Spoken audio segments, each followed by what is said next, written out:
Okay, we're going to solve two-step equations. We're going to do 3-4 and 3-7 together because it's the same two steps, but one's equations, the other is inequalities. Again, do this at home, and we'll do the homework in class. First slide.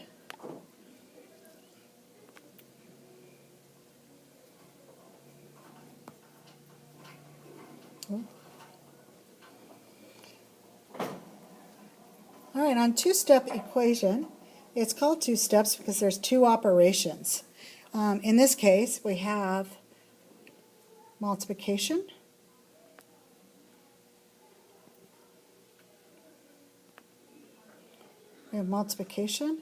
and we have addition. So that's the two steps. Okay, always our goal is to isolate the variable, to get it all by itself. And because we're deconstructing the equation, we're going to use our PEMDAS tools backwards. So on PEMDAS, since we're going backwards, because we're deconstructing, we're trying to isolate that D, we're going to do anything that's being added or subtracted to the variable first. In this case, it's going to be adding the 81. So we're going to subtract. We'll do that by adding either the opposite or just subtracting 81. And remember, whatever we do on one side, we're going to do to the other. So that leaves me 3D plus, I'm going to do this very 6th grade, but you guys could do it, plus 0 equals, and what's 117 plus a negative 81? 36. Second step, well, now let's look to see if anything's being multiply or divide to the variable, and so now I'm going to work on this. There's a 3 being multiplied to that variable. So what's the opposite operation of multiplying? Dividing. So I'm going to divide the 3 by 3, which gives me 1. That's the identity principle. But what I do to one side, again, must do to the other. All right, so on this side, that's 1D. And 36 divided by 3 gives me D equals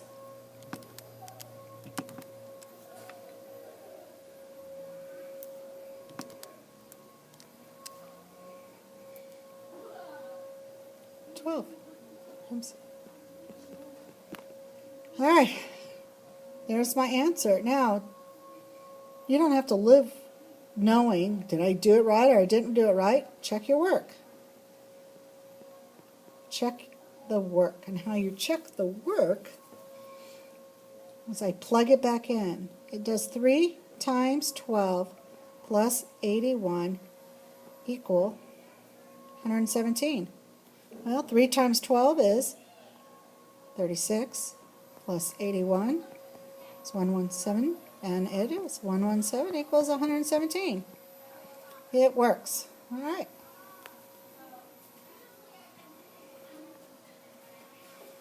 So remember, your first step was to get that variable alone. Your second step was to get rid of the coefficient. That was multiplying and dividing. All right, let's do the next 3. Go ahead and pause and try to do these on your own. Okay, on the first one, because we're going to use your PEMDAS backwards, because we're deconstructing. Anything being added or subtracted? Yes, the negative 16. So I'm going to add a positive 16 to both sides. Okay, 4 plus 16 is 20. And then all that's left on this side is negative 3G. All right. Now I still don't have that G isolated. I don't have it all by itself. So let's start getting rid of what's ever being multiplied or dividing. It's being negative 2 is multiplying to G. So I'm going to do the opposite operation. So I'm going to divide by a negative 2. It has to be a negative 2 because I need it to become a 1. But what I do to one side must do to the other. All right, so now G is, and 20 divided by negative 2, negative 10. All right, let's check it. Negative 2 times negative 10 is a positive 20. Plus a negative 16? Yep, it is 4. Okay, on this side. All right, adding and subtracting, I'm going to take care of this one first.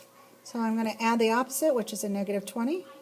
When I do the other side, this is why adding the opposite works, because you know you have to add the two negatives. Negative 27 equals, and on the right side, I just have 9f. All right, now I have f being multiplied to 9. I need to get the f by itself, isolate it, so I'm going to divide by 9. That looks like a 4. There we go. Divide by 9. So now I have a negative 3 equals f. Now the proper form is to always write the variable first. So I'll practice that. F equals negative 3. There's my answer. Okay, you must show me work. You must show me the answer in the correct form. All right, let's go on.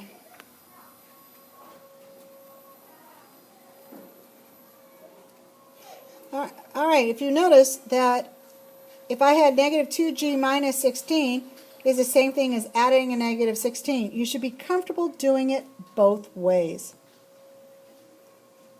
All right, here's some more problems to look at.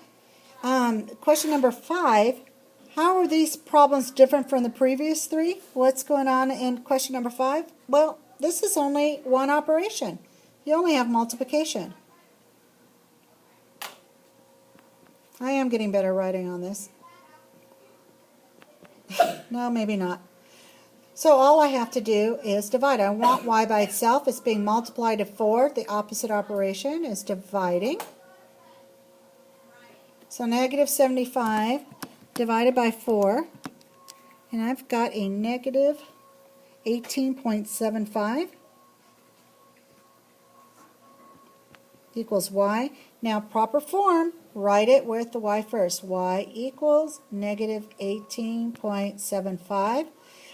You could also have written 18 and 3/4, negative 18 and 3/4. Okay, question. So go ahead and pause, try the other two on your own, and then reconnect, and I'll solve them for you. All right, question number 7. This one has the two terms, but what looks different is the negative 33 is over on this side equals f plus negative 14. Doesn't matter which side the variable is. We can sit here and solve it. This is two-step operation. So the first step, it is a two-step operation, but we only have to do one. Something's just being added to it. So we're going to add the opposite, which is 14 plus 14.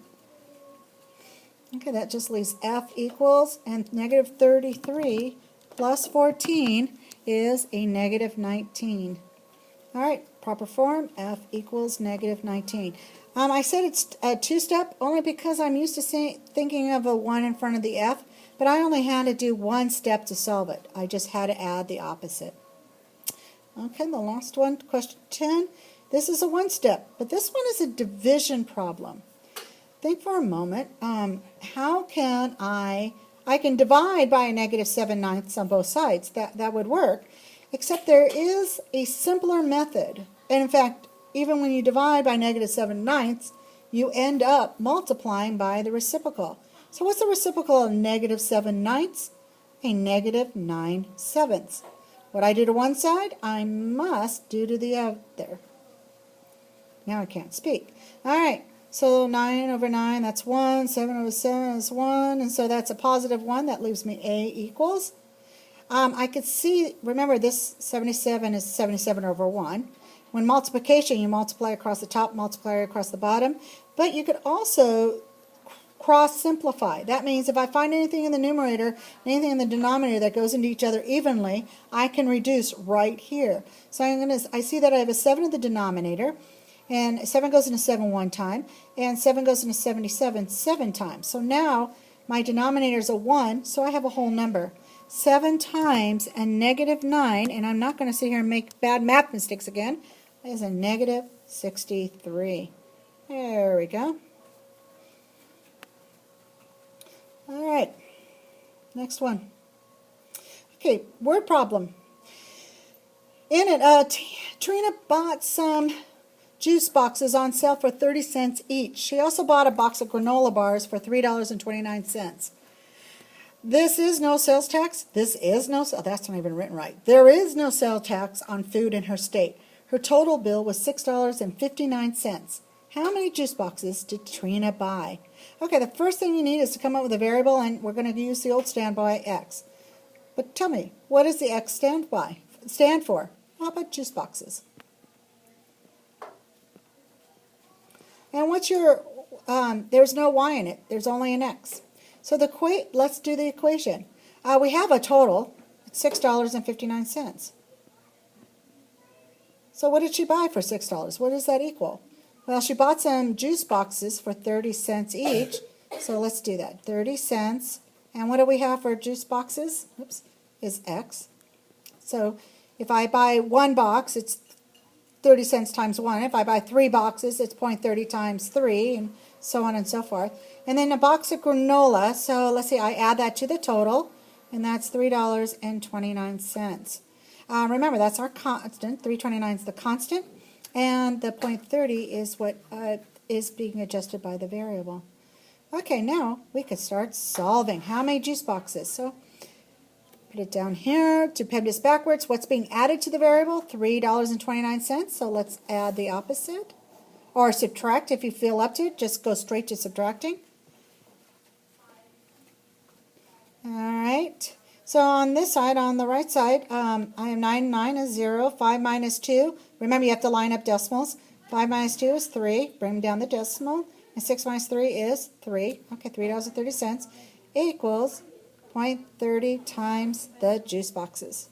All right, so now with the granola box removed from the total, I know how much I spent on the juice boxes. Okay, and I think you could almost see what the total is going to be here. So let's find out how many juice boxes we have. We need to get the x by itself. It's being multiplied to 30, so I'm going to do the opposite and divide by, not by 30 cents, or 0.3 or 3/10. So when I do to one side, I have to do the other. Divide by 0.3. So now I have $3.30 divided by 30 cents. And that equals to 11 equals x. Now this is a word problem. It requires words in my answer. So I'm going to write my words as I bought 11 juice boxes.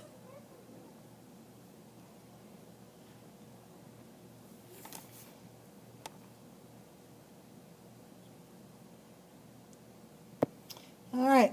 I don't need to tell it. We defined the variable. We found the total. We found the constant or the rate, and the constant was the box of granola bars. That didn't change because we only bought one. And the rate was the juice boxes because we didn't know how many we bought on that. Okay, so this is the homework, but we're going to take care of that in class. That's the end of this lecture. You're also going to have to watch the 3-7 lecture tonight too, so go ahead and look for that up on the Edmodo.